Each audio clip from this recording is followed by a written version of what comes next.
করে নেয়। সত্য। জয়ন্ত, হঠাৎ তুমি আমাদের বাড়িতে? মাস্টার মশাই, ওই আপনার মেয়েকে আমার বন্ধুরা কি সব যেন। হ্যাঁ, শুনেছি বাবা, সব শুনেছি। আরে তাহলে তো মিটাই গেল। আমি এসেছিলাম মাস্টার মশাই ওই ওদের হয়ে ক্ষমা চাইতে। জয়ন্ত নিজে এসেছে ওদের হয়ে ক্ষমা চাইতে। ওরা আপনার ক্লাসে পেছন বেঞ্চের ছাত্র স্যার, জানেনই তো ওরা প্রথম থেকে একটু বেয়ারা ধরনের। তাই আমি বলছিলাম কি মাস্টার মশাই, ওই রাস্তাঘাটে চলার পথে দুর্গে যদি ওদের সাথে ওই হেসে খেলে কথা বলে আর কি। কেন সরকার কোন নতুন নিয়ম চালু করেছে যে মেয়েদের পথ চলতে হলে হেসে খেলে পথ চলতে হবে, সবার অঙ্গভঙ্গি করলে তা মুখ বুঝে সহ্য করতে হবে? বলতে দিন স্যার, বলতে দিন।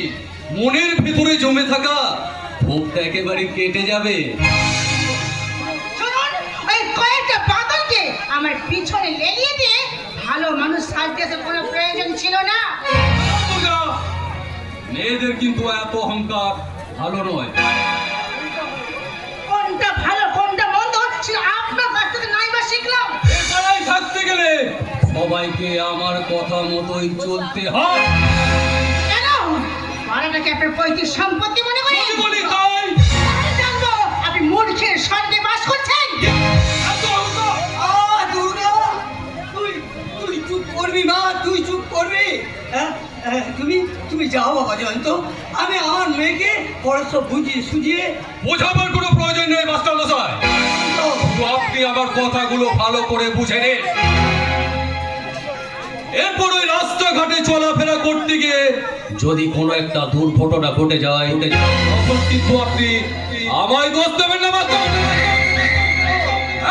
আমি জয়ন্ত, এই জয়ন্ত যাকে টার্গেট করে তাকে কিন্তু স্বীকার করে ছাড়ে। আর যখন ঠান্ডা হয়ে যায় তখন অনেক কিছুই ওলট পালট হয়ে যায় স্যার। কি বলতে চাইছেন আপনি?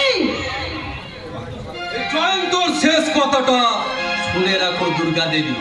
এই জয়ন্ত যখন তোমায় চেয়েছে না, তখন তোমাকে আমার চাই। আর তোমার জীবনে শেষ পরিণতির কথাটা আগাম তোমাকে জ্বালিয়ে দিয়ে।